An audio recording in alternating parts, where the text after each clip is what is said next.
Sejam muito bem-vindos a mais um episódio do podcast InovaCast, um podcast realizado e idealizado pelo NEMPA, que é o Núcleo de Empreendedorismo de Pouso Alegre. Você que ainda não conhece o NEMPA, nós somos uma associação sem fins lucrativos que tem o principal objetivo conquistar uma Pouso Alegre mais empreendedora, mais inovadora, que acredito que aí vai ser bom para todo mundo, para todos os empreendedores da nossa região.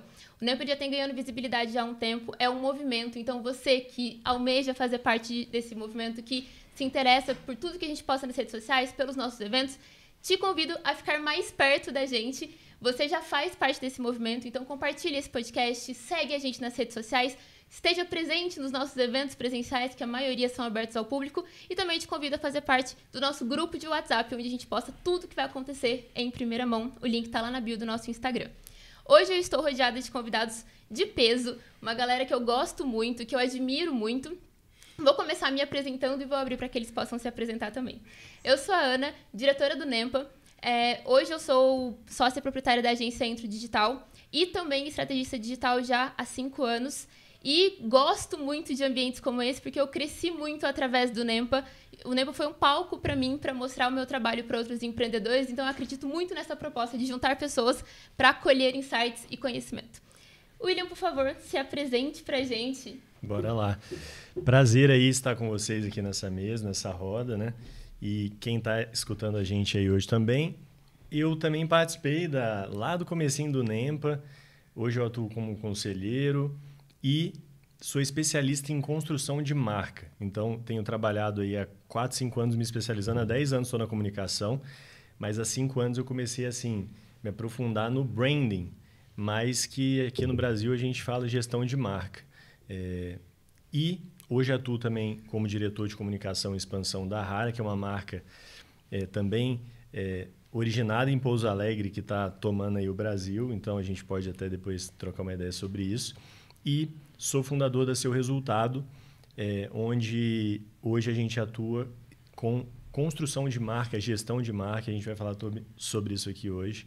Então, é um prazer estar aqui com vocês, Ana. Muito obrigada. Eu comecei marketing com o William, então eu fico muito feliz por você dividir nessa mesa com ele.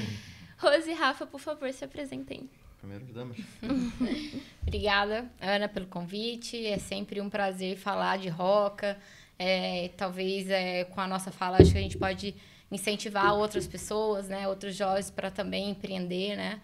Entrar nesse mundo que é tão maravilhoso do empreendedorismo. Sou Rose Barbosa, sou sócia fundadora da Roca. Hoje eu atuo como a diretora de marketing e comercial na empresa. E é um prazer estar aqui. Obrigada pelo convite. Boa. Sou Rafael. Há 11 anos atrás a gente criou a Roca, eu e a Rose. A gente mesmo, nós dois que criamos a receita. A gente vai poder falar um pouco mais sobre isso. E de lá para cá muita coisa aconteceu. A minha formação não tem nada a ver com doce. Eu formei em engenharia de telecomunicações. Conheci a Rose, a gente se casou 1 ano depois, mais ou menos, a gente estava fazendo doce de leite. Que inclusive surgiu a ideia de um movimento de empreendedorismo. Verdade. Lógico que não era um podcast, acho que lá atrás não tinha muito esse formato, mas era um formato grande que a gente estava assistindo uma palestra. Então, de lá para cá, muita coisa aconteceu e acho que dá para falar muito. Eu quero fazer um gancho, né, antes da minha primeira pergunta, que é sobre esse evento que fez com que vocês tivessem um insight para a Roca. Conta um pouquinho pra gente, porque eu acho que pro NEMPA é muito importante a gente falar sobre isso, porque a gente está aqui brigando há 5, 6 anos, né, William? Desde que a gente criou a logo e tudo começou com a marca, para mostrar para as pessoas como que esses ambientes são importantes. Então, esse case pra gente vai ser muito positivo. Verdade. A gente, lá atrás, né, há 11 anos atrás, mais ou menos, né? A gente tinha um evento de empreendedorismo aqui da Prefeitura de Pouso Alegre. Uau. E eu tinha uma amiga que trabalhava nessa secretaria. E aí ela falou, vamos lá, precisa me ajudar, né? Vamos pra ajudar, vou fazer corpo no evento, vamos lá pra você conhecer e tal. Aí eu falei, bora. Aí chamei o Rafa, vamos. Aí Nessa época, vocês estavam em profissões distintas. Sim, eu sou formada em Direito e o Rafa estava na área dele. Engenharia, né? Sim. Em Santa Rita. Eu trabalhava na minha área. E aí, vamos lá e tal. E aí, no meio do evento, eu não lembro direito o que o cara falou lá, o palestrante, mas eu falei, nossa, Rafa, sabe uma coisa que eu sempre tive vontade de fazer? Ele falou, o quê? Eu falei, doce de leite. Aí ele segurou isso, né? Ali, depois a gente fala e tal. E aí chegou em casa e você pode falar melhor do que eu. Acho que o meu histórico, na verdade, eu sempre tentei coisas novas. Apesar de eu formar engenharia e tal, na faculdade eu já instalava internet na casa da galera. Que apesar de Wi-Fi ser uma coisa simples hoje, lá em 2000 vai denunciar a idade aqui, mas lá em 2008 não era. Então, você comprar um roteador era um negócio difícil, né, de fazer. Então, era a inovação da época, né? Então eu já vi uma oportunidade ali, comecei a instalar na casa de uns amigos e tal. Então, enfim, sempre tive vontade de empreender, sempre fiz. Sempre tive a mão lá. Depois eu fiz uma distribuidora de camarão.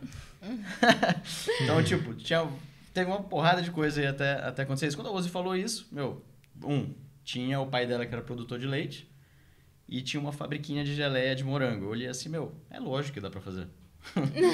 Vou montar um business plan aqui. E naquela noite, eu acho que eu já montei, de manhã já fui montando. No outro dia a gente já conversou, meu irmão, vamos comprar um tacho.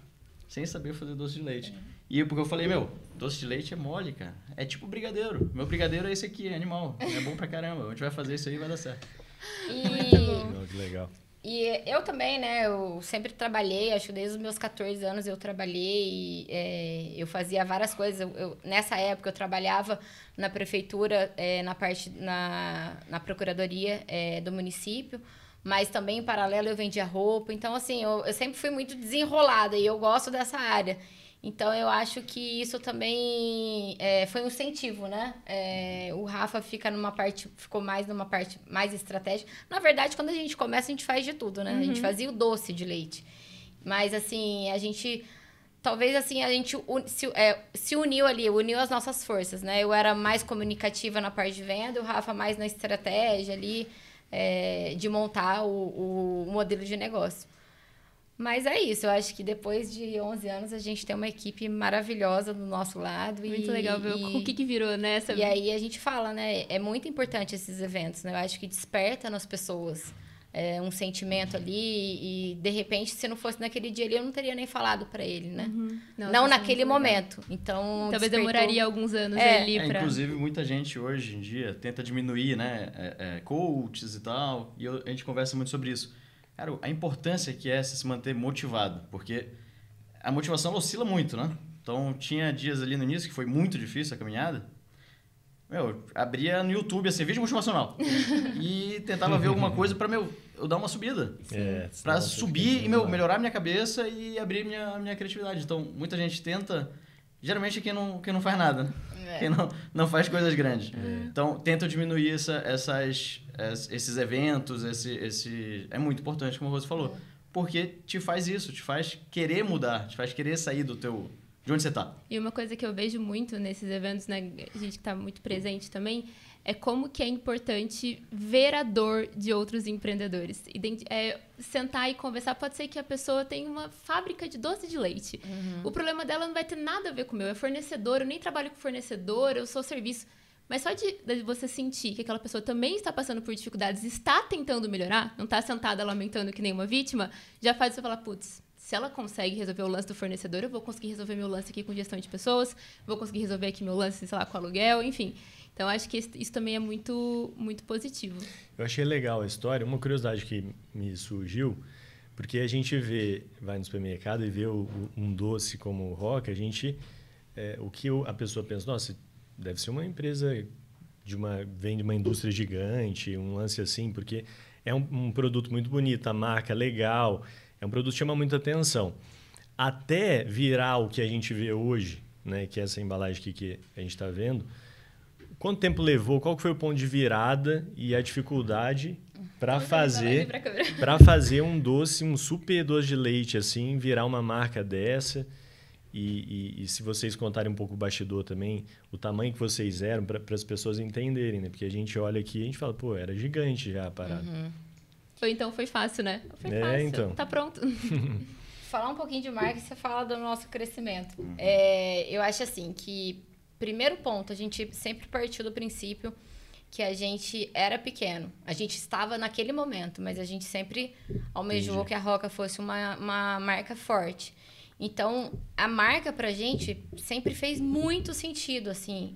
Desde o primeiro dia, número 1, a gente sabia que a gente tinha que trabalhar a marca. E a gente não é da área. Então, primeira coisa, vamos procurar um rótulo. Quando a gente foi fazer o nosso rótulo preto, a gente era completamente fora da caixinha, assim. Várias pessoas, a gente escutou de pessoas grandes, assim, né? Nossa, o que tem a ver fazer um rótulo preto para doce de leite? Porque o que é o costume de Minas? Né? Onde o doce de leite é famoso no Brasil? Minas Gerais. Então era nome de cidade... o Triângulo Mineiro. Rótulo colorido. Coloridinho, vaquinha.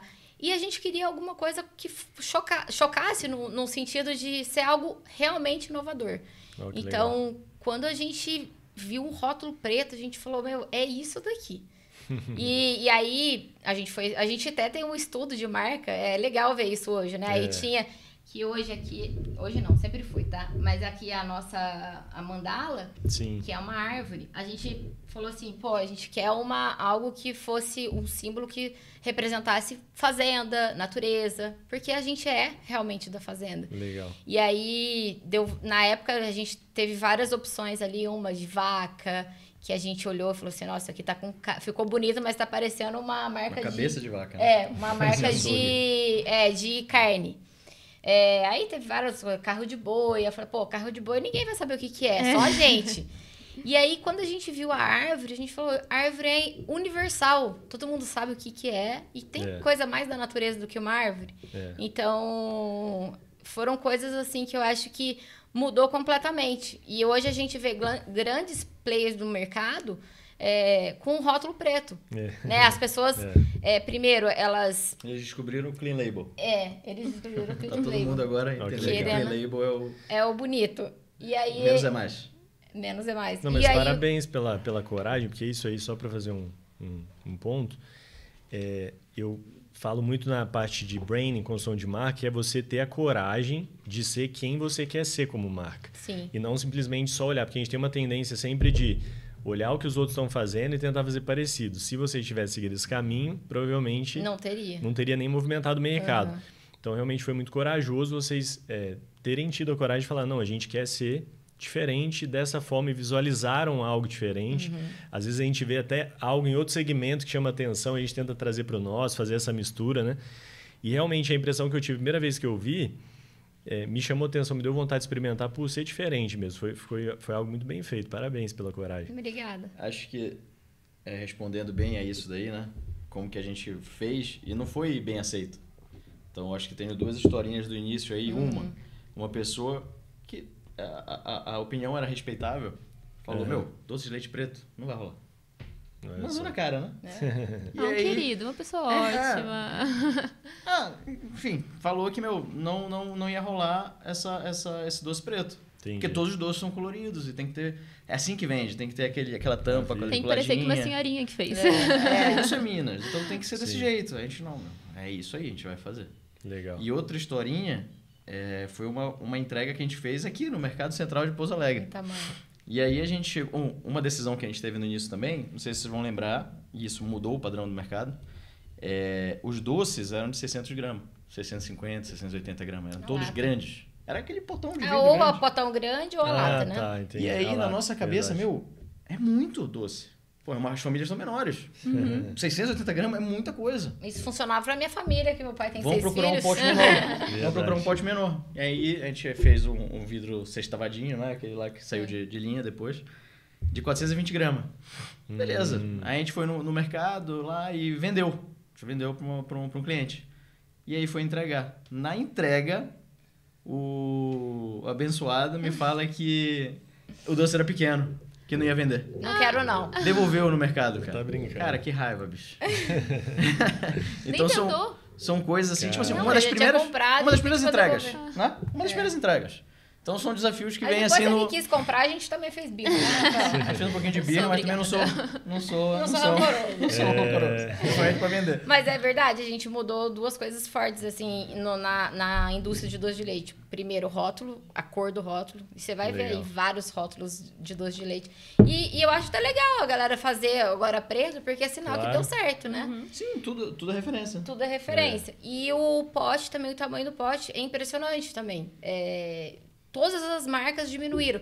Tem muitas que têm os 2 tamanhos, mas todas. Pode olhar no supermercado. Todas têm um pote desse tamanho aí. Isso é muito legal. Outra coisa, os doces antigamente, alguns eles ficavam até de costas, não sei se vocês vão lembrar, nas lojas de estrada. E aí ele não tinha um rótulo aqui atrás e ficava aqui desenhado, tipo a geleia de morango ou uma geleia de alguma coisa, ficava desenhado no vidro. Verdade. Pra mostrar que ele era com sabor tal. E aí a gente não quer isso, a gente vai fazer todos igualzinho. Pode ver que ele é a mesma coisa. E como a gente vai diferenciar? E aí, beleza, a gente pegou referências na internet também, né? A gente lembra, acho que era uma empresa até australiana, né? A gente ficou pesquisando. De iogurte. De iogurte, exato. E essa empresa mudava um detalhinho da logo pra mostrar o sabor diferente. A gente, pô, tá aí. É isso que a gente vai fazer. Legal.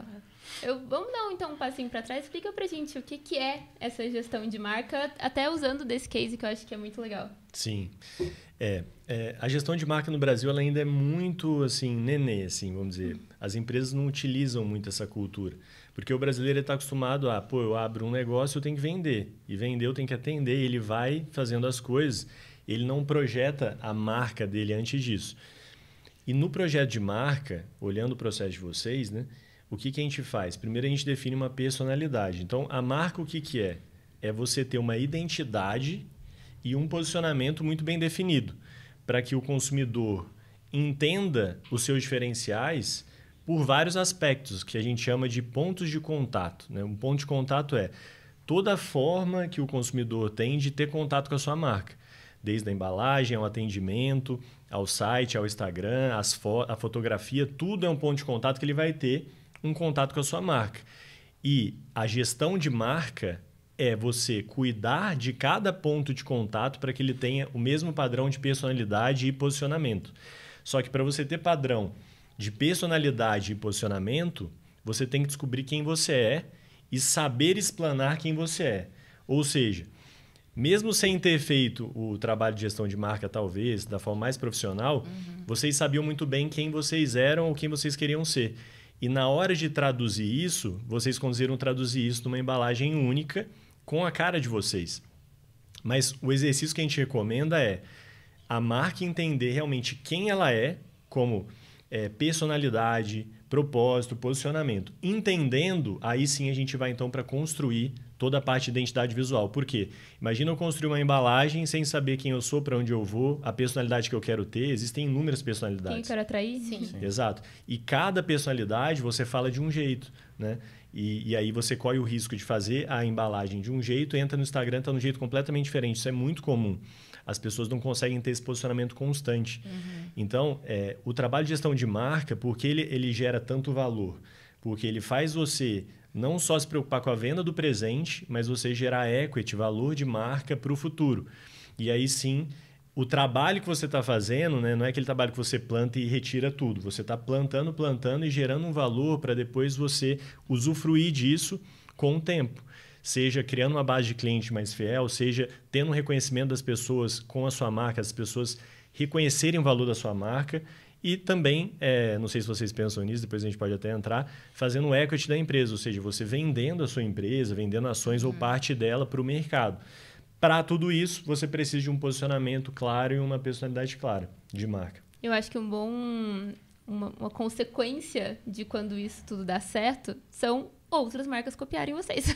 Exato. Ou nem é tanto a cópia, né? Usarem vocês como referência e isso gerar uma certa movimentação de mercado, como isso que vocês falaram, que a partir de agora você vê realmente todas as marcas com potes de doce de leite menores do que eram antigamente. Mudou quase o comportamento do mercado para atender melhor ao consumidor. Inclusive, eles até passaram a gente. O nosso era 450 gramas, eles jogaram 400. Pra ficar menor que a gente, tentando brigar preço, né? Sim. Isso agora a gente tá em 400. Uma curiosidade que surgiu... Ô, Rafa, uma curiosidade que surgiu no seguinte, vocês hoje são referência. E aí, as pessoas estão te copiando. E o que vocês têm feito para assumir esse posto como uma referência realmente, continuar inovando, continuar ali sendo referência em outras inovações? Como que vocês têm desenvolvido isso? Até para atingir novos mercados também, né? Como a gente estava falando dos gelatos, doce de leite congelado.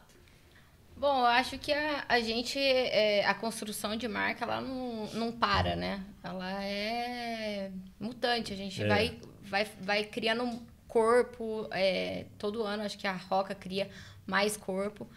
E a gente nunca pode perder lá atrás aquele propósito, né? Outra Legal. coisa muito importante também que a gente esqueceu de falar aqui é sobre o produto em si. Então, outra coisa também que vocês vão reparar no mercado você vai ver lá, doce de leite sem amido. Eles colocam no rótulo, doce de leite sem amido. É uma coisa também que a gente balançou o mercado, porque quando Olha só. isso é a nossa essência, é fazer um doce de leite puro, né? O nosso slogan nosso doce de leite é leite, açúcar e amor. É leite e açúcar, esse é o doce de leite. Então, claro, a receita é nossa, a receita que eu via minha mãe fazendo era diferente, a gente criou a nossa própria receita, mas a essência do doce de leite tem que permanecer. Leite e Inclusive, açúcar. só pegando mais um gancho, não sei se você ia falar, mas eu sou ansioso. No início, a gente teve também resistência à receita de Exatamente. pessoas importantes do setor. Que falaram, vocês têm que colocar duas coisas, conservante e amido de milho, se vocês quiserem crescer. Senão vocês vão ser docinho aí e tal, beleza. Aí, Chamou beleza. a gente de Então tá. romântico, daí é que eu gostei. Aí falou, não, vocês são românticos demais, mas romântico não dá dinheiro. Isso não vai dar Beleza, certo. tá bom. E aí agora a gente vê de novo plays do mercado grandes fazendo o quê? Tem lá a linha de produto dele, esse aqui é sem amido e coloca no rótulo.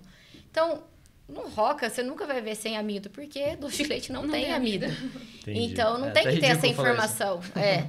Então, nosso primeiro vídeo do YouTube que eu tava falando antes, a gente foi contar a nossa receita. Como é que é o doce de leite? E aí a gente bateu também nisso. Leia rótulos. E a gente começou o movimento de ler rótulos, inclusive não só do doce de leite, não. Eu acho que isso há 10 anos que começou esse movimento mesmo, que as pessoas se preocupam com o que elas estão comendo. Oh, que Então, legal. primeiro, da onde é o produto que elas estão comendo, elas se preocupam e elas querem saber a história do produto. Então, a gente acha que tem isso muito forte também na nossa personalidade, nosso storytelling. A gente gosta de contar a nossa história. A Roca tá dentro de uma fazenda, então a gente vive lá, o nosso marketing fica lá dentro. Eles saem, vira e mexe, vocês verem lá no meio do curral, fazendo conteúdo. Sim. Porque a gente quer que eles fiquem lá para eles viverem realmente a verdade da fazenda. Então, eu acho que isso a gente mostra muito, a nossa história. E contar como que é o produto, gente. Tem que ser um produto original, é leite, açúcar. Então, acho que a gente conseguiu demonstrar isso na nossa embalagem, que aí as pessoas associaram produto preto para produto premium, mas na verdade não era esse o intuito de ser um produto premium. Era para ser um produto moderno, clean label, né? E Olha, acabou... Isso é muito legal. Vou fazer uma observação dentro disso, para ver se eu entendi certinho. Dentro de propósito, é uma coisa que as pessoas acham muito difícil. Realmente é difícil você definir seu propósito como empresa. Cara, quem eu sou como empresa? Qual que é meu propósito? Como é que eu crio o propósito? E o propósito e uma gestão de marca bem feita, vocês traduziram aqui muito bem. Eu fiz uma pergunta, perguntando de futuro, e você respondeu sobre o futuro, falando do passado, que é o propósito de vocês. Ou seja, a gente olha, a gente continua inovando, porque a gente nunca vai deixar o nosso DNA morrer, e o nosso DNA está muito claro para vocês. É um doce que não tem amido, valorizar a nossa história. Então, eu acredito que isso é uma aula de propósito. Ou seja, o posicionamento da empresa, a gente fala que ele sempre pode mudar. O posicionamento de mercado, ele varia com o tempo. Mas o propósito e a personalidade, não. E a sua resposta deixou bem claro isso, né? Exatamente. Já pararam para pensar como que todos aqui são pessoas um pouco à frente, né, com uma visão de futuro muito, muito sólida, e acho que todos vocês aqui têm essa facilidade, talvez até instintiva, nem é tanto programada, de prever tendências, essa questão do wellness, por exemplo, de ler rótulo, de se preocupar com o que está comendo. Todo esse mercado de bem-estar está sendo muito movimentado agora. Estavam vendo isso há uns anos atrás. Vocês têm essa noção? Acho que o William também, né? A gestão de marca tá sendo falado Sim. agora. Branding tá ficando cool agora, mas ninguém falava disso quando você começou a estudar. Como que vocês olham para o mercado e conseguem prever essas tendências? Quem Ou não falava, conseguem? quem falava de storytelling, né? Lá atrás. Eu ia acho falar, que 2014 era tudo mato. Não tinha nem... não tinha nada. Instagram já? Acho que não. Acho que começou pelo Facebook, né? Facebook, Às vezes tinha. Não, foi mas Facebook era algo depois que a gente pequeno. foi pro Instagram. Então, como que era o marketing? Você que vem de mais tempo. O marketing dependia de agências de publicidade. Essas agências de publicidade tinham acordo com as emissoras. E o jeito de você anunciar era outdoor, era via as agências para chegar nas televisões, que assim é caríssimo. É um negócio absurdo. Então, no início, a gente não tinha dinheiro nem para tocar a operação. Então, como é que a gente vai fazer algo do tipo? Não tem como. A gente vai ter que se virar aqui com o que tem. Então, a gente começou... Hoje, pode até parecer que a gente planejou, que fez sentido, né? A gente planejou algo lá atrás, mas não. Se tem um resumo nosso, é que a gente trocou o pneu do carro com o carro em movimento. Então, tipo, a gente foi aprendendo, né? E uma coisa que a gente tem nossa, hoje, e eu acho que está muito forte no mundo de redes sociais, é a história. Só a gente tem a nossa história. Então, isso é algo que dá pra falar. Tudo podem copiar, né? Podem copiar o tamanho da embalagem, pode copiar o rótulo, mas a história não. E é por isso que empresas humanizam, né? Tem essa questão de humanizar os sócios, enfim. Então... E a gente... Outra coisa também que eu acho que é um ponto forte é que a gente não tem medo, né? Eu acho que isso, inclusive, é uma característica do empreendedor, né? Então, a gente começou sem nada de dinheiro, no negativo... E a gente foi fazendo. Então, as pessoas têm medo, né? De começar um negócio. Nossa, como é que eu vou pagar as contas? Como é que eu vou fazer isso? E a gente não tem, a gente não tem esse medo, a gente não tem medo, a gente é doido. A gente é doido. Então, eu acho que isso é um ponto para ser empreendedor. Você tem que ser um pouco maluco, né? Porque ousado, ainda mais no Brasil, né? Você tem que ser. Então... E outra coisa, a gente tá no Brasil, eu gosto de falar isso também, porque a gente fala assim, é muito difícil, o Brasil é muito doido, empreender aqui é uma loucura, mas a gente sempre tem que olhar pro lado bom também. E o que ao meu ver, no Brasil é bom? Criar produtos. Se você faz alguma coisa que seja mediana, você já tá na frente de muita gente. Vai fazer um produto novo nos Estados Unidos. E assim quantos era concorrentes você tem lá? lá? A gente era mediano. E a gente era mediano. A gente olha post nosso, coisas nossas, rótulo. A gente fala, gente... Pra ruim, né? Mas pra ruim. Só que já era diferente, porque... Outra coisa, quem de doce de leite, a indústria de doce de leite, que é a indústria de laticínio, só tem... As pessoas são mais velhas. As pessoas nem conseguiam pensar assim, de forma jovem. Mais então, muito tradicional. É um segmento tradicional. Então, fazer receita. Quem fazia isso? A gente começou a fazer receita com doce de leite. Entra nos Instagrams das outras marcas de doce de leite. Todo mundo agora faz receita.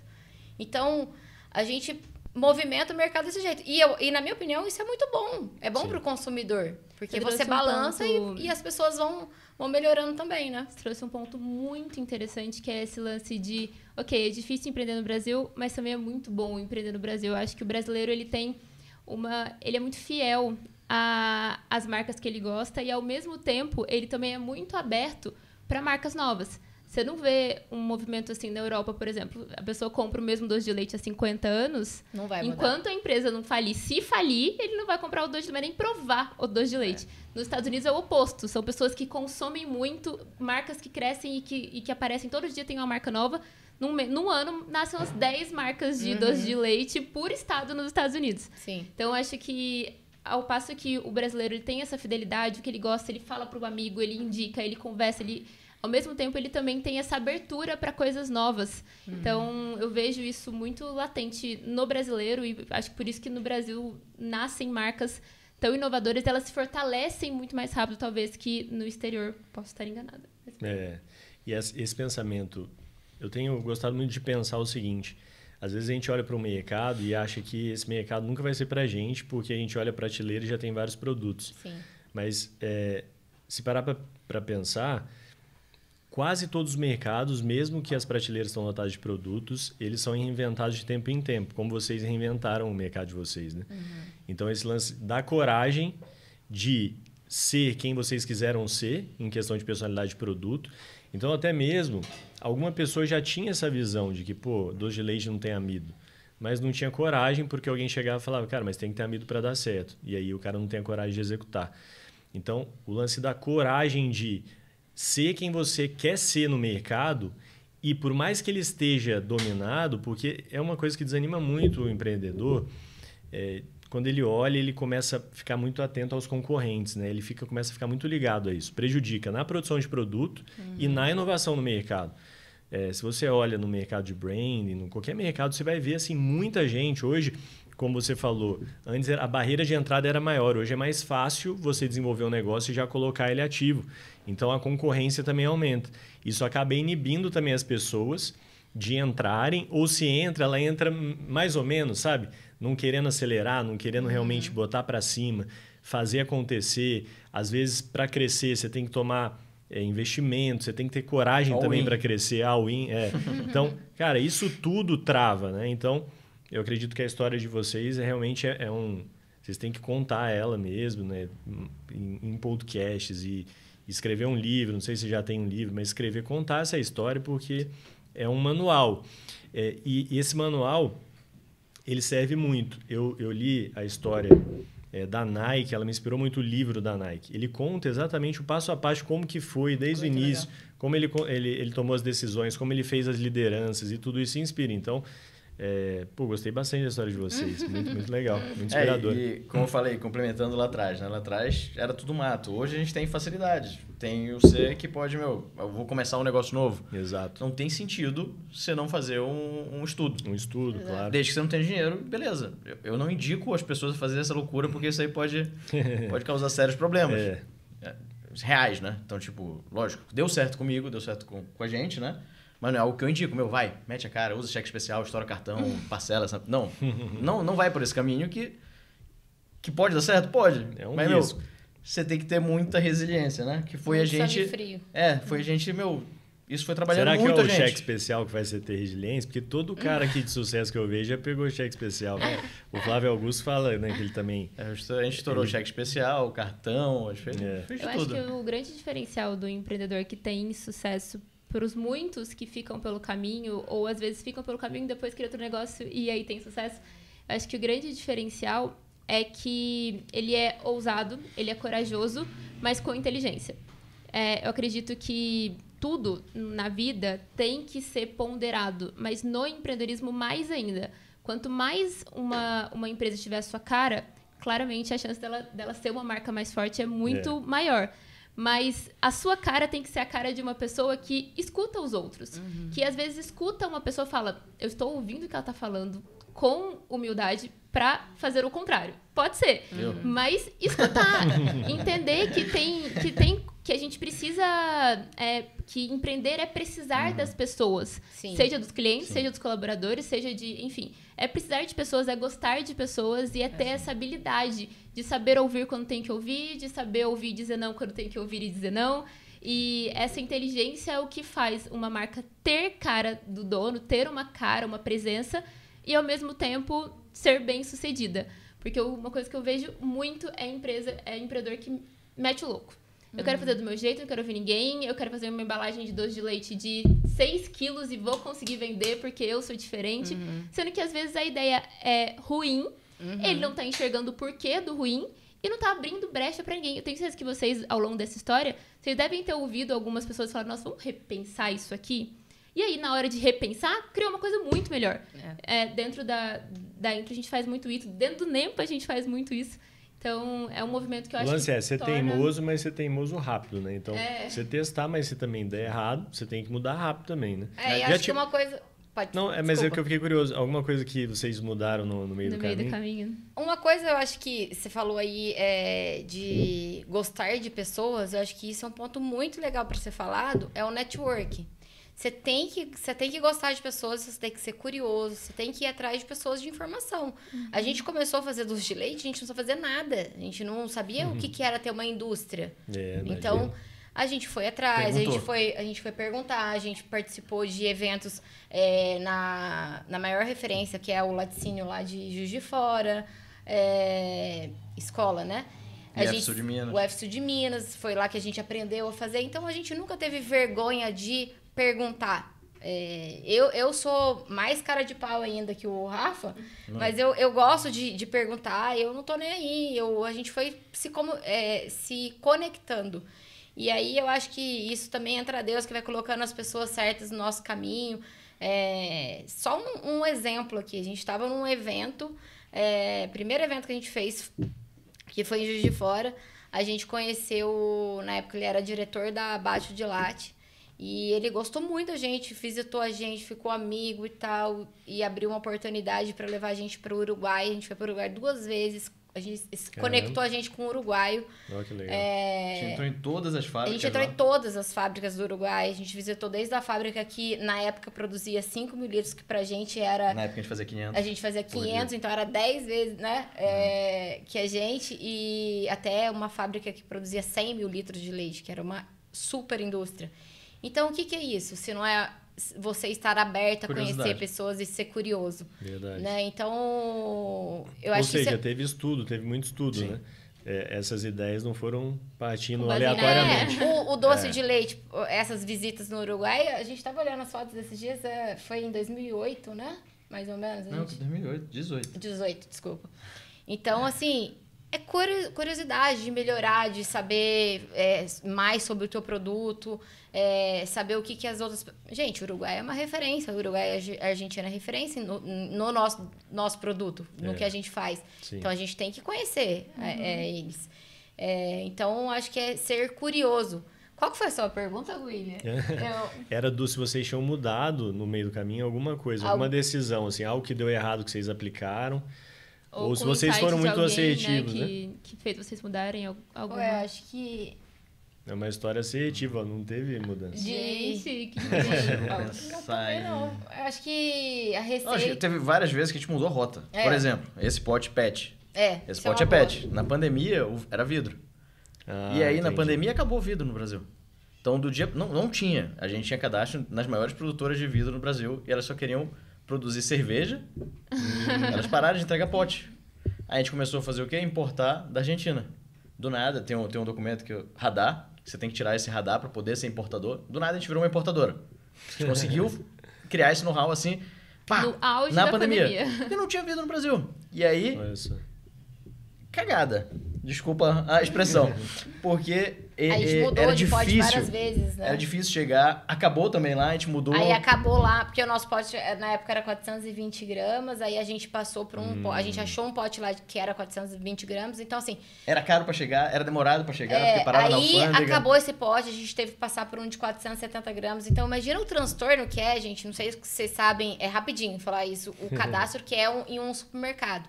Você tem que cadastrar inteirinho a tua linha de produtos lá. Então, isso é um transtorno, é burocrático, demora. E precificação que muda, tudo, né? Muda tudo. 50 E gramas aí, a a mais. gente, mais uma vez, a gente mudou. E aí, a gente chegou a um ponto que a gente falou assim, gente, na verdade, isso acontece todo final do ano, né? Todo final do ano, a indústria de vidro fica doida no Brasil, que é só E vender eles trocam cerveja. um pote. Não quero mais produzir esse pote.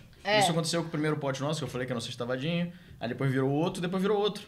Então, eles mudam do nada. Não quero, não vai produzir mais esse pote. Oh, que legal. Eles são muito loucos, cara. E aí, esse pote foi uma inovação também, né? E foi uma inovação porque demorou 6 meses para ser desenvolvido, porque o PET ele tem que ser envasado a frio. Então, foi uma inovação com a empresa. Ele desenvolveu um PET que aguenta a temperatura. Com a gente. Pra gente, Com as empresas de PET gigantesca. Então, a gente botou todo mundo para fazer, todo mundo ficou fazendo teste e esse negócio ia para fora. Né? Acho que tem uma das empresas que é na Europa. Então, ficava esse negócio e a gente fechou com a primeira que resolveu. Então, o cara conseguiu resolver a questão da temperatura, porque ele entorta. E o nosso doce, para não usar conservante, Tem que ele ser tem que ser envasado envasado a a quente. Não dá para envasar frio. Então não foi tinha essa foi opção foi de uma ser porrada. envasado a frio, porque a gente não quer usar conservante, aí volta lá atrás na Gente, parte de no propósito. Uma porrada. Uma aula de adaptabilidade, né? Eu acho que empreender é estar constantemente se adaptando às intempéries do mercado. Exatamente. Colocaram pra vocês, colocaram não, né? Jogaram no colo de vocês um problemão, ao invés de falar, tá, vamos desistir então de doce. Vamos dar um jeito de resolver. Ou então, o que acontece muito é a pessoa se colocar no vitimismo, no sentido de, tá, a gente não tem potes, então eu vou falar com todos os nossos fornecedores que a gente não vai distribuir esse mês. E se vitimizar, A gente ficar não chorando. vai. E na verdade a gente tá falando aqui, mas tirando o mérito da gente, foi do Gui, né? O Gui foi um que entrou já nesse lance de equity, porque ele era funcionário nosso, nessa época era funcionário, e ele virou sócio. A gente absorveu ele no contrato social. E ele que fez esse processo acontecer, cara. Porque Ele foi, meu, e se a gente fizer um patch? E a gente tava até travado quanto a isso. A gente falou, patch? Nossa, a gente é super inovador, né? E foi o Gui que transformou a gente pra... Meu, foi um trabalho, assim, de dias, de meses. Lá, meu, Deus colocando as pessoas certas no caminho. Será que o público vai aceitar PET, plástico, né? Será que a gente vai conseguir chegar num produto legal, numa embalagem legal? E, putz, ficou lindo. Tem dois assuntos desses que vocês falaram. Ficou até mais moderno, na minha opinião. Acabou com a avaria, por exemplo. Não tem A quebra. gente pode quebrar o tempo inteiro, pode jogar no chão, não quebra. Não quebra nem abre. Transportador é super mão de onça, né? Os caras jogam, arremessam, igual mala de avião. Então, acabou esse problema. Duas coisas que vocês falaram que eu acho interessante, o pessoal deve estar querendo se aprofundar. Eu vejo que é uma dificuldade muito grande hoje o relacionamento do empresário com pessoas, né? Tipo assim, o que fazer, qual caminho tomar, porque hoje as pessoas elas têm uma independência cada vez maior. Aí quando você falou desse lance da pessoa, vocês terem dado equity e participação, né? Como que vocês lidam com essa história? Como é que foi essa história para ele virar, para ter participação, o pensamento de vocês? Porque eu acredito que pode ajudar muita gente, esse insight, assim. História do Gui. Chegou o ponto que eu falei, se esse cara sair, a gente tá ferrado. Esse cara tem que ser sócio. Melhor conquista de todas. Esse cara tem que ser sócio. Mas e para desprender, você tá dando a sociedade para alguém, assim, é uma decisão... Pô, eu acho que a gente pensa parte do princípio que da historinha da pizza, né, Rafa, que você gosta de falar. Você quer a pizza inteira valendo X? O bolo você inteiro. Pizza, o Rafa fala bolo. Valendo X ou você quer a parte do bolo? Você quer diminuir a fatia, maior, entendeu? Pegar uma fatia menor, mas com bolo maior, entendeu? Sim. Então, a gente viu que... empresa é feita de pessoas, gente, não adianta. Ninguém constrói nada sozinho. Eu acho que isso também acho que faz parte da nossa cultura de estar com um time muito junto. Então, a parte do Gui, ele é uma peça-chave na empresa. Uhum. Então, chegou esse ponto. E nós dois, a gente decidiu isso junto, entendeu? Não foi o Rafa, a gente conversou isso junto. Foi algo muito louco, né? A gente viajou no Réveillon esse ano, aí acho que foi mais algo divino mesmo, porque a gente viajou no Réveillon e a gente tava no navio, alguma coisa assim, né? E aí a gente pensou, a gente podia chamar o Gui pra ser sócio, né, cara? Cara, ele é muito importante. Só que a gente falou junto, assim, e a gente tava pensando igual. E a gente falou nisso. Quando a gente voltou do Réveillon, cara, não tinha nenhuma história dessa, zero, da gente, da Rose, nenhuma interação sobre esse assunto entre nós três. Voltou em janeiro e ele falou, tá brincando? Ei, galera, eu quero falar um negócio com vocês. E aí ele se ofereceu pra entrar. Amigo, acho que eu posso contribuir com a sua pergunta, porque lá na Intro a gente está passando justamente por essa fase e estamos passando de uma forma diferente da de vocês. Quando eu vendi parte da empresa para sócios investidores em 2023, eu tinha muito esse pensamento. Por que eu vou querer uma pizza inteira de calabresa e cebola se eu posso ter uma pizza inteira, se eu posso ter uma fatia de uma pizza que eu amo, com borda de chocolate, maravilhosa. Então, eu tive esse pensamento, né? E aí foi até a entrada dos sócios investidores e tal. E desde a entrada dos sócios, um dos meus sócios, ele é do mercado financeiro. Então, ele já veio com essa cabeça de partnership, todo mundo cresce junto, que constrói a empresa com base no que os consultores de investimento vão produzindo e tudo mais. Então, ele já trouxe pra gente essa mentalidade. E quando a gente se deparou com a gestão de pessoas nesse universo do marketing, que é pessoas jovens, a maioria geração Z, e a maioria com inúmeras oportunidades de mercado, a gente viu que seria a forma de fazer com que a gente segurasse as pessoas que são muito boas. Porque uma pessoa muito boa no mercado muito concorrido, a tendência é ela sair, empreender, ou quebrar a cara, ou ir para uma empresa muito maior. Ou dar certo com o empreendedorismo também. Mas essa é a tendência. Então, como que a gente vai fazer um cara, ao invés dele sair, desplugar aqui da Intro e montar uma agência para ele, como que a gente pode fazer com que ele entenda que ele pode ser sócio da Intro? E aí vai ser uma coisa muito maior. Ele vai ter muito mais acesso a oportunidades. Ele vai, ao invés de ter que quebrar a cara, tudo que eu quebrei, que eu e a Laís, a minha sócia, quebrou, ele não vai precisar, ele vai estar ali, no atalho. Só preciso passar para essas pessoas essa visão. Então, dentro da Intro, a gente está exatamente nesse ponto. Entender que isso era necessário, a gente já tinha essa mentalidade, mas em traçar a forma como fazer isso. essa pessoa tem que passar por quais passos, ela tem que salvar a empresa quantas vezes para que a gente consiga distribuir essa porcentagem e como que a gente vai distribuir essa porcentagem. Acho que esse é o ponto. É. Se essa pessoa sair, eu tô ferrado. Exato. Essa é a pergunta. A gente não esperou isso acontecer. Tem gente que se sair, putz, dá uma dor de cabeça, é ruim, lá. Mas tem gente que se sair, você tá ferrado. É. Exatamente. E a parte de cultura lá, como é que vocês trabalham? Cultura da equipe, tem alguns... Porque a história de vocês é muito forte, o propósito também. Como que vocês passam isso no dia a dia? Existe essa cultura forte lá dentro? E querendo ou não, Eu vi cultura... a camiseta aí, né? Querendo ou não, cultura é o jeito do dono de fazer as coisas. De fazer as coisas. Eu acho que o primeiro ponto que é forte na Roca é que a gente gosta de todo mundo lá dentro. Né? A gente é totalmente... Zero home office. Avesso a home office.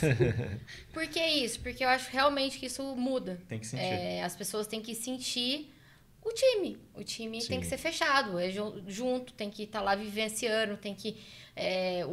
o marketing tem que escutar aqui o pessoal da qualidade falando, pô, deu ruim na produção, um equipamento parou, a vendas tem que estar escutando alguma coisa aqui, entendeu? Então, acho que todo mundo tem que estar junto, vivenciando realmente a Roca. E eu acho que isso faz completamente diferença, assim. E a gente está numa fazenda, eu acho que isso não tem nem motivo a pessoa não querer estar lá, querer trabalhar dentro de casa. Então, acho que isso faz parte de uma cultura forte nossa. E estar na fazenda é uma manifestação forte da cultura de vocês. Né? Vocês são da fazenda, então isso demonstra muito como vocês levam a vida, como vocês fazem as coisas. Acho que é muito isso. Você, amigo, você que tem essa visão de rara, de cultura. Acho que cultura é um tema muito legal de a gente falar aqui quando a gente está falando de marca. A cultura, eu vejo que ela é forte quando primeiro você tem uma história que consegue ser verdadeira, né? Então... É igual no caso da Rara lá, como vocês, o jeito da dona Solange, que é a fundadora, ele funcionou e ela conseguiu replicar isso para várias outras lideranças. Então, é uma história muito bonita que está sendo desenvolvida em outras lideranças. Então, essa cultura, que é esse jeito de enxergar os consumidores, o jeito de enxergar o produto, o jeito de falar, não, isso aqui no nosso produto não encaixa, isso aqui no nosso atendimento não encaixa. Né? Você saber falar não, né? Na cultura, você saber falar não para aquilo que não agrega no seu estilo. Então, eu vejo que, como no caso de vocês, quando a empresa tem a cultura forte, é quando, mais uma vez, você tem clareza de quem você é e aí a cultura. Você consegue dar essa clareza para as pessoas também que estão ao seu redor. Então, quando vocês decidem estar numa fazenda trabalhando não no escritório comercial mais burocrático, já é um sinal, né, da cultura. Da nossa cultura forte. Né? E aí, isso hoje tem algumas maneiras muito legais de você fazer, né? Tá vendo a camiseta? Então, quando você tem o DNA da empresa muito bem definido, é legal também você retratar ele em peças, né? Peças para a pessoa poder vestir, usar no dia a dia, manifestar. O visual conta muito, né? A gente tem uma palavra que é o manifesto da marca. O manifesto da marca é, eu como marca estou manifestando a minha personalidade, o meu posicionamento, a minha forma de pensar o mundo e os negócios e como as pessoas interagem com o meu negócio. Então, por que não manifestar a minha marca também no dia a dia? Então, você saber manifestar no dia a dia é isso. Manifestar com um bom manual de cultura, tendo desde as camisetas, igual você tá, que é bem legal, até os acessórios do dia a dia e até também alguns rituais, né? Porque cultura ela é muito cheia de rituais, né? No lance do bom dia, do café, de como é feito esses rituais na empresa, isso tudo vai moldando uma cultura forte. A história da Amazon lá também, que ele tinha os rituais, que ele mandava sempre um e-mail, tem até o livro do Bezos, né, que é bem legal, onde ele estabeleceu uma cultura, ele deixava os acionistas tranquilos e atualizados, escrevendo um e-mail, ele mesmo escrevendo um e-mail, né, recorrente para os acionistas. Isso é ele manifestando a cultura para outras pessoas que participam do negócio. Então, eu vejo muito assim. Muito legal disso, né? Estou fazendo uma análise da marca de vocês, mas se for diferente, vocês podem me cortar. Esse lance do nós somos leite, açúcar e amor, isso é cultura pura. Porque vocês falam muito sobre afeto, falam muito sobre amor, então a gente não vai mandar uma mensagem no atendimento de vocês e a pessoa vai optar a praticidade ao carinho, à atenção. Porque tem empresas que optam pela praticidade. E tá tudo bem. Não dá nem oi, bom dia, não dá nada. Só resolver seu problema tal, X, beleza, acabou. Não tá errado. É uma outra cultura com base em outras formas de fazer as coisas. Agora, quando você tem no seu slogan, somos doce de leite, açúcar e amor, é porque o amor, ele é algo presente, chave, né? Ele é chave e ele vai nortear a tomada de decisão dos colaboradores. Acho que isso que é o que faz com que a cultura seja bem sucedida, é quando você consegue enxergar nos colaboradores, na equipe, essa manifestação da cultura. E vocês, eu achei sensacional. A forma como, assim, desde o início, vocês conseguem refletir e transmitir tudo, assim, de propósito, posicionamento. Pode falar. Eu ia falar um pouquinho sobre cultura também, a parte de simplicidade, que eu acho que isso a gente consegue também, na minha opinião, transmitir isso para a galera da Roca, né? O que é ser simples, a vida simples que é lá no campo, na fazenda, é meu pai chegando ali, eles verem tirando leite, escutar o barulhinho da ordenha. Ser simples também, de ter um acesso, nós sempre fomos de livre acesso, entendeu?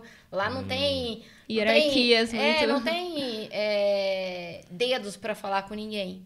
Entendeu? A nossa sala sempre foi aberta. Quem quer falar com a gente entra lá e fala. A gente se comunica muito bem com todo mundo. Então, eu acho que isso também faz parte da nossa cultura. Foi assim que eu aprendi a viver. Então, eu acho que é isso. Eu tento passar ao máximo como eu fui criada.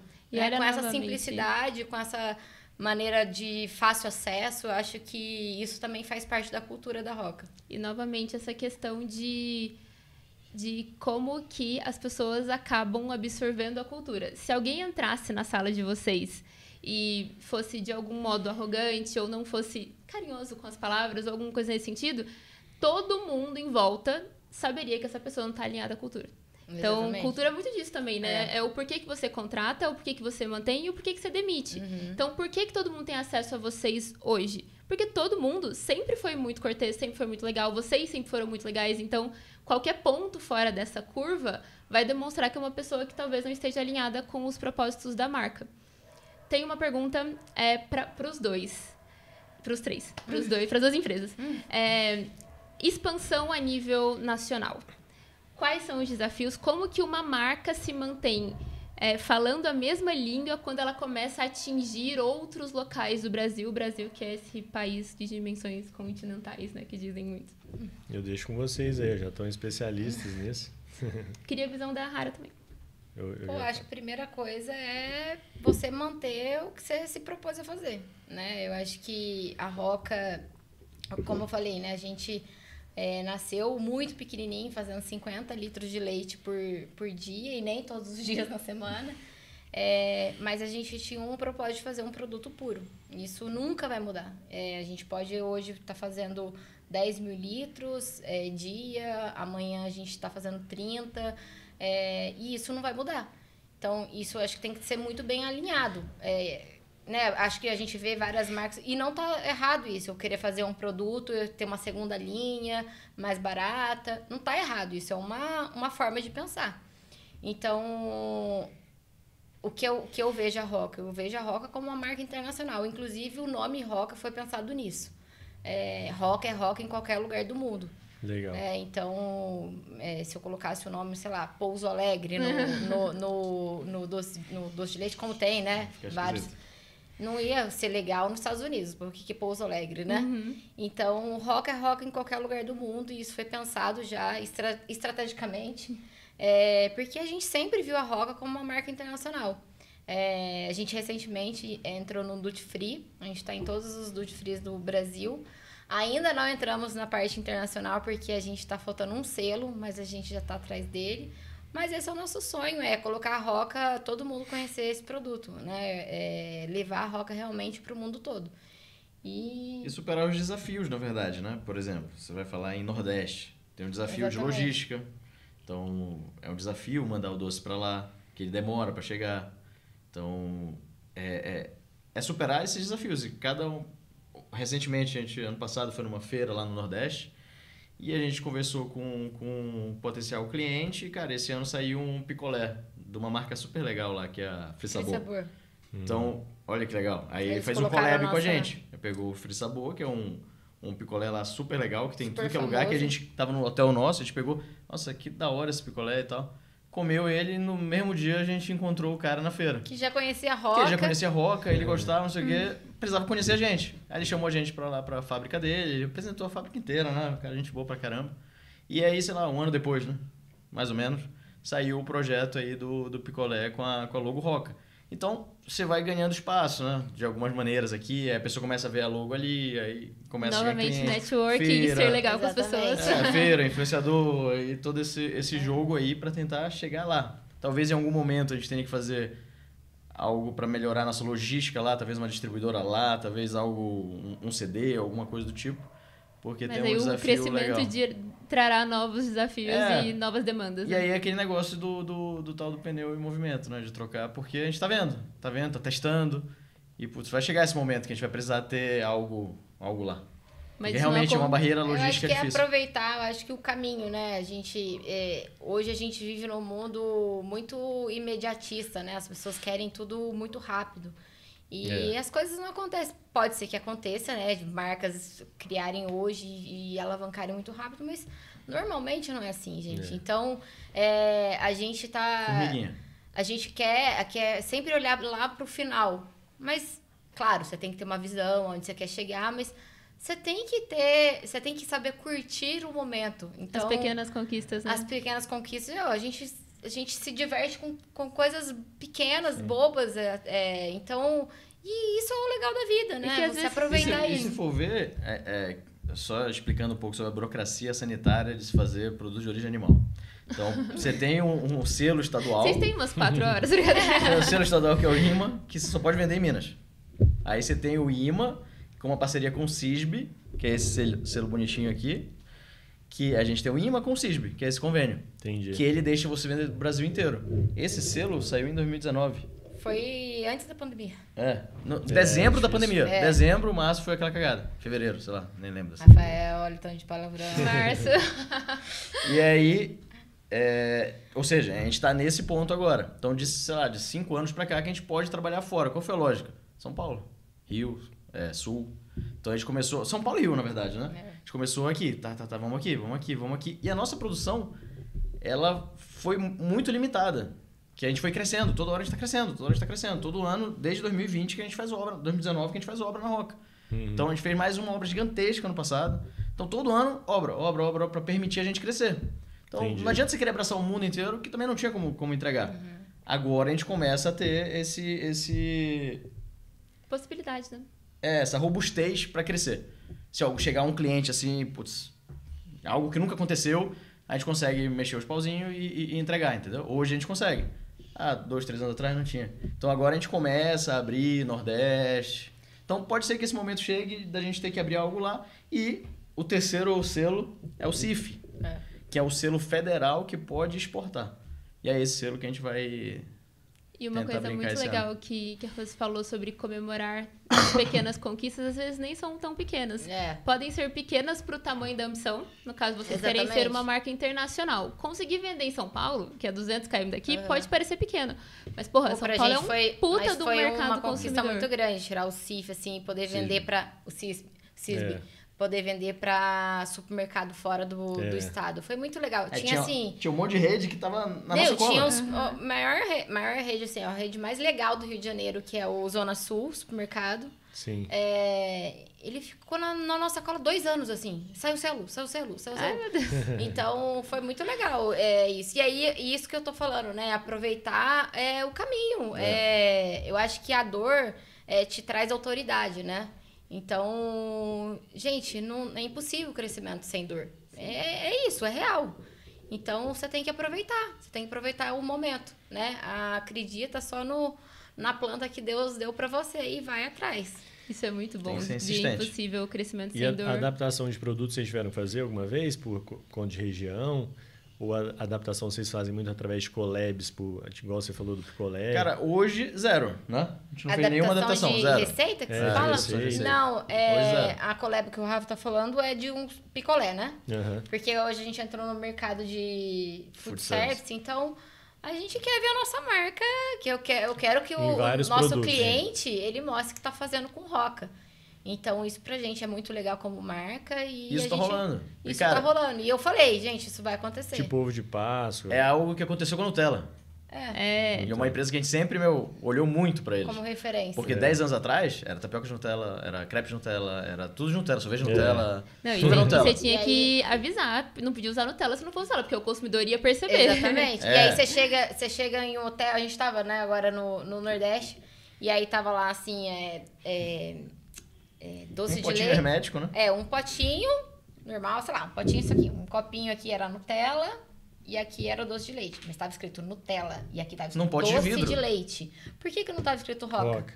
Entendeu? Tapioca Não era de Roca Roca. também. Já tinha um absurdo, mas era o doce de leite que eles faziam lá. Era Mas caseiro. assim, isso é construção de marca forte. Isso é ter uma marca forte, porque o consumidor quer saber se aquele doce de leite é Roca.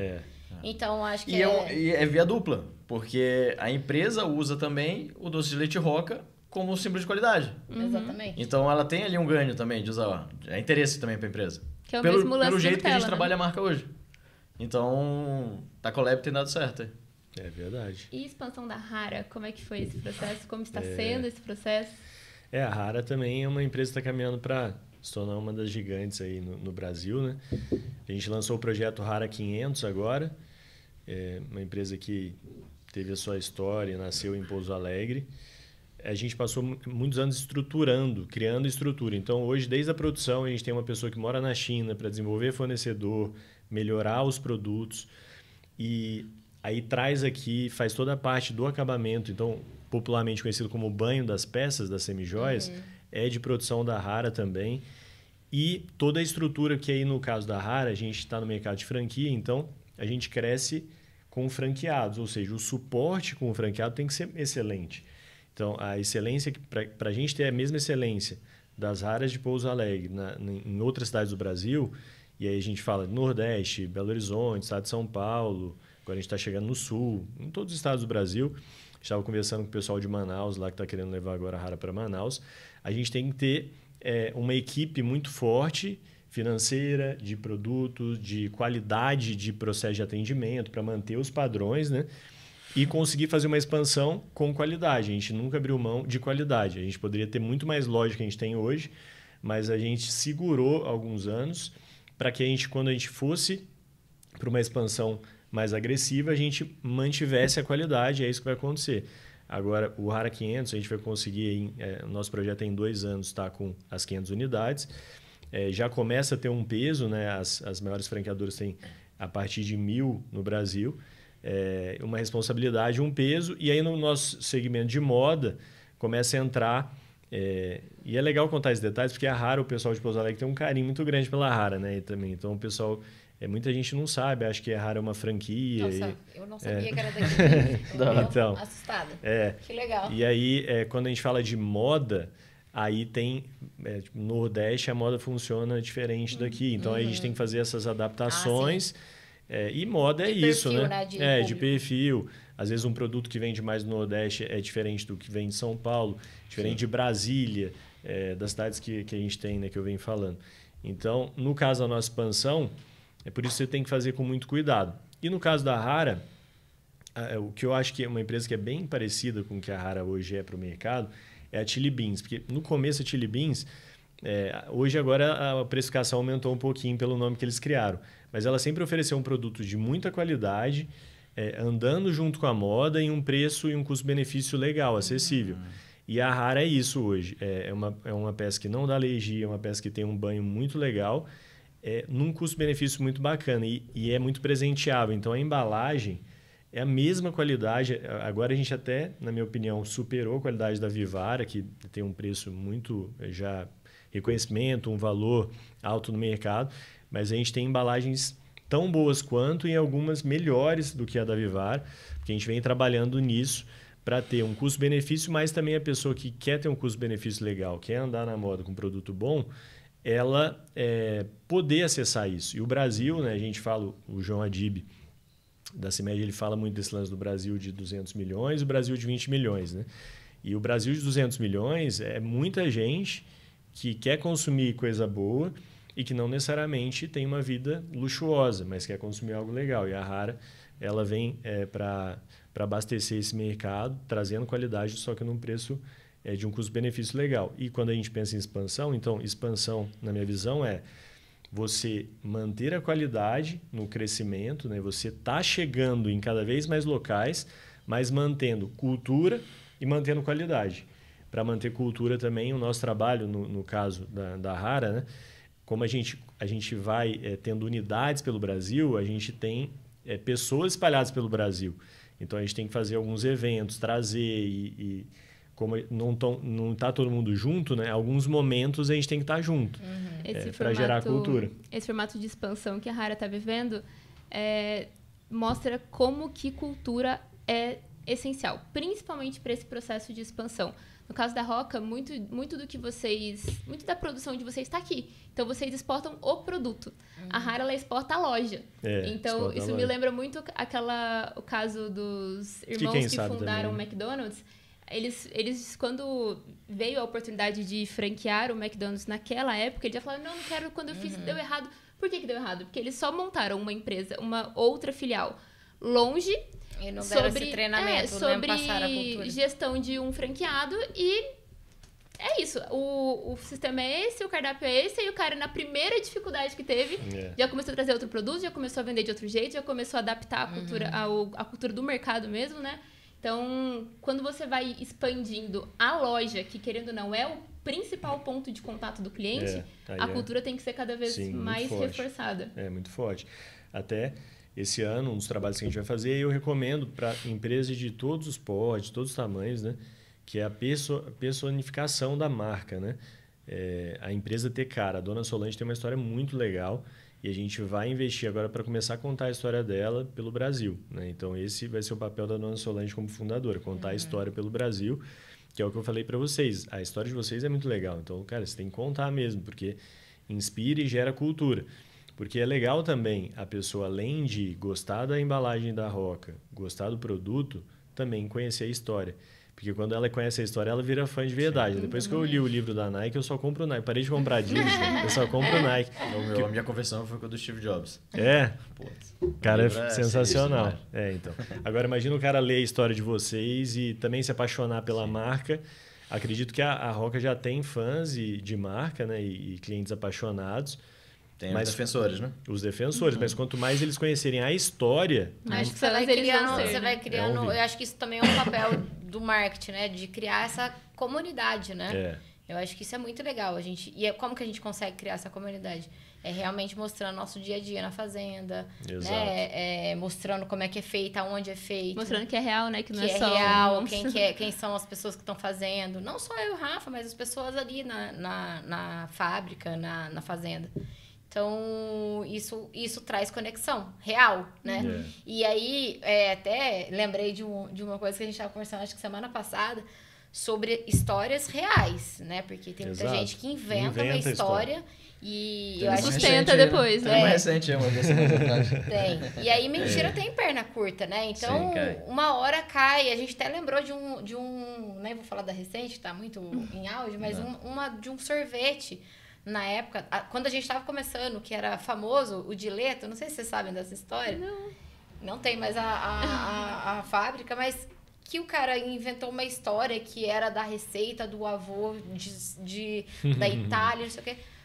Caiu por terra a história, fechou a empresa por conta de uma mentira. O consumidor não gosta de ser enganado, né? Então, gente, as histórias são legais, mas elas devem ser reais, né? Como ninguém gosta de ser enganado.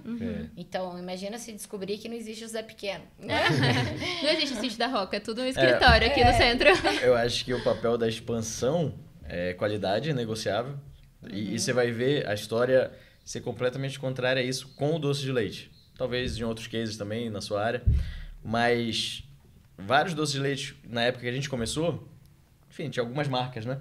Que o pessoal falava, cara, esse doce era muito bom, mas ficou ruim. E aí, foi essas brechas que a gente foi achando. E aí, o que era o normal da gente seguir? Ficar ruim também.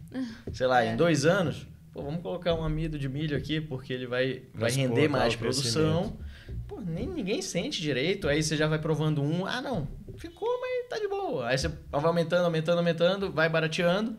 e fica esses Isso não é só doces para aí doce de leite, não, né? Acho que quando a gente começou atrás foi o boom da cerveja artesanal, né? O que era cerveja artesanal? Se não é um produto A gente surfou bom. uma onda, né? A gente foi numa onda ali, a gente Masterchef viu... tava estourando ali, cerveja artesanal. Aí a gente, vamos fazer outra frasezinha que a gente tem na cabeça. Depois do Clean Label do início, era o Top of Mind. Então, esse é o que a gente almeja ser, Top of Mind. Quem que é o Top of Mind do doce de leite? Então, a gente fez essa pergunta lá atrás. E quem que é, por exemplo, o Top of Mind do refrigerante? Pô, Coca-Cola. Acabou, é discutível. Sim. Quem que é do creme de avelã? Nutella. É indiscutível. Então, é esse pra onde a gente quer ir. Top of Mind é o caminho que a gente quer seguir. Talvez seja o nome do livro. Mas com... sim. Aí, ó, já surgiu o nome do livro. E mantendo o quê? Nossa Essência, receita, né? E nossa história, que é real. Indiscutível. Qualidade indiscutível. Não tem que mexer. Isso é uma cultura na empresa, assim, né? Todo mundo que entra A gente já brigou ali, forte por causa disso. Dentro da empresa. É saber não, falar vamos mudar não, alguma né? coisa, Você tem vamos que falar colocar... não, muito não, né? Porque a voz doce do, não, isso aqui vai reduzir custo, vai melhorar, não sei o que, putz. A que custo, né? Gente, eu gostaria muito de agradecer vocês pela presença, pela participação. Deu mais de 1 hora aí de conversa, um bate-papo muito rico. Eu espero que ajude muito as pessoas que estão em casa. Sim. Como alguns anos atrás, papos como esse me ajudaram muito. Quero que vocês finalizem, se despeçam, coloquem a rede social, convido o pessoal a seguir vocês, a acompanhar, tirar dúvidas. Podem ficar à vontade. Bem, eu saio de hoje mais fã da Roca aqui, pela história que eu conheci. Porque quanto mais a gente conhece a história, mais fã a gente fica, né? Então, parabéns aí pela trajetória de vocês. Obrigado pelo convite, Ana. Me segue lá, William Vitale, no Instagram. Eu, esse ano, vou começar a compartilhar bastante coisa sobre construção de marca, branding, gestão e um pouco do que a gente está construindo nessa expansão da Rara pelo Brasil. Estou à disposição aí para ajudar compartilhando conhecimento, sempre muito bom, né? E obrigado aí vocês aí pelo papo. Podem se despedir. Queria agradecer mais uma vez a Ana pelo convite. É um prazer, né, falar sobre empreendedorismo, falar sobre a Roca e, de alguma forma, tentar inspirar, né, outras pessoas a trilharem caminhos como o nosso, como da Rara, como o seu, né? Então, acho que essa troca, como eu falei, né, é muito importante quando você tem esse poder de trocar experiências com as pessoas. Queria dizer também que eu não sabia que a Rara era de Pouso Alegre, já fiquei fã da história. Vamos começar, tem que contar mais a história. E vou visitar lá a loja. E é isso. Seguir as redes sociais, Roca BR. É isso. Obrigado por vir aqui. É sempre um prazer falar da Roca. Não só gratificante, também de via dupla, né? Te contando a história da Roca traz mais autoridade para a marca, faz as pessoas gostarem mais da marca. Sim. E a gente está sempre de portas abertas aí para falar. Pode chamar mais que a gente vem. Gente. O nosso Instagram é RocaBR. E o meu, não posto nada. Tá em off. De verdade.